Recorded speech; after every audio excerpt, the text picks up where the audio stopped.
A defendant with an active bench warrant, missed drug tests, positive screenings, and now a high-risk pregnancy claim. This courtroom hearing is about to get intense. The judge says she's repeatedly ignored court-ordered testing, while the defense argues there are medical complications, distance issues, and documents the court hasn't seen yet.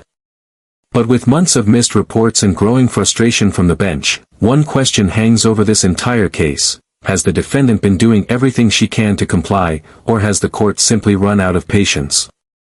Stay tuned, because this hearing takes several dramatic turns before the judge delivers a ruling that could change everything. Attorney, I do have some information that I can immediately refer to the court, but I didn't want to do that if that's the case, since I wouldn't want to step on a new attorney's toes in terms of what they wanted to do.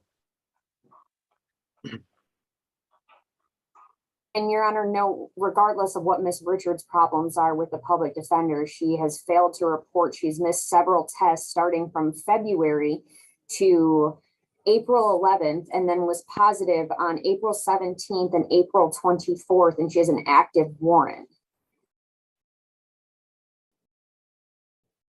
As I said, Judge, I have a test as recently as May 2nd that I can provide to the court immediately, along with some other documentation.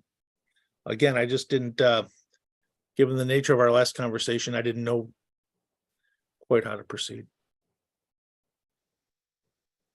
Ms. Richard, Yes, you haven't been going to testing according to what I have.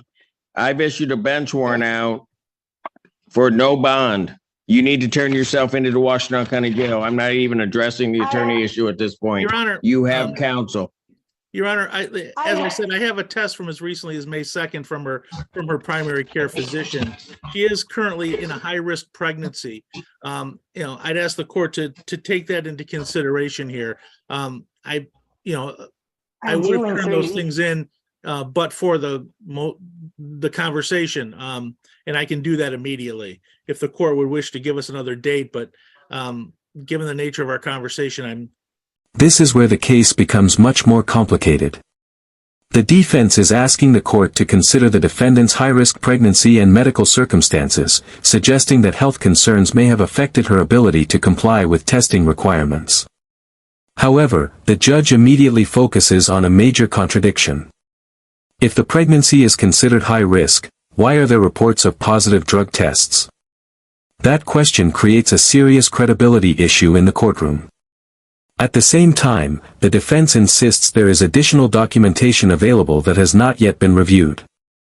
The tension here isn't just about missed tests, it's about whether the defendant's explanations can overcome months of non-compliance and convince the court to give her another chance. there was no sign. It was actually in a law office. We do have some tests directly from her doctor. The crux of this is that, there was an offer for use in this matter. This matter was actually charged after it occurred before, but it was charged after she successfully completed probation in Muskegon.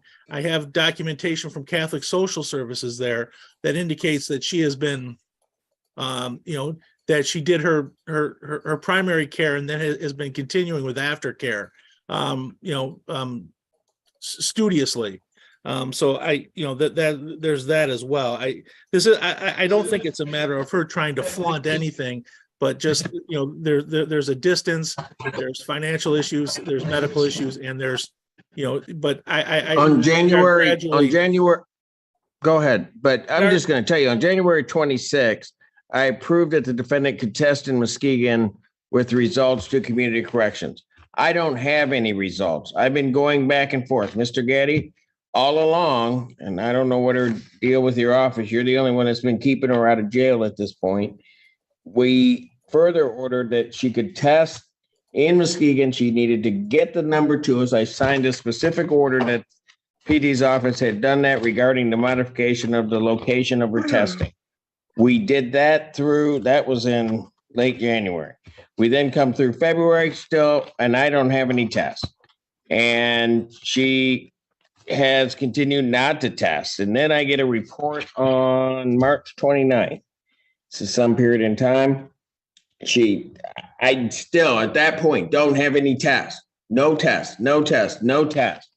Again, gave her a break, didn't do it. And then all of a sudden, I get to March 30th. Still don't have any tests. She's not here. And I issue a bench warrant. The bench warrant's been out since March 30th. Again, trying to get tests. Still don't have any tests. Nothing. We've just been continually putting it over. She decides she doesn't want to test. And then I all of a sudden get a test in April that indicates that she's then positive for THC. And then on the 24th of April, that the specimen has been diluted and there's been some adulteration of that specimen test. That was on the April 24th test. Yes, Your Honor. We were here on April 27th. And I still don't have tests. Yes, Your Honor. As I said, I do have a test from May 3rd from her physician. I can forward that. I believe I also have tests dating back as far as last year that I received this afternoon. I also have like I said, a letter from Catholic Social Services. If perhaps, if I'm still on the case, I'd be happy to submit those things. If the court would consider setting this over for Thursday week, which I think is the next preliminary or probable cause date, I can certainly. After listening to the arguments, the judge begins laying out a detailed timeline that paints a troubling picture. According to the court, accommodations were already made months earlier to allow testing closer to the defendant's location. Yet despite those accommodations, the court continued receiving reports of missed tests, delayed submissions, and eventually positive and questionable results. From the judge's perspective, this isn't a single mistake, it's a pattern. The defense continues emphasizing documentation, treatment participation, and personal hardships, but the court appears focused on accountability and compliance.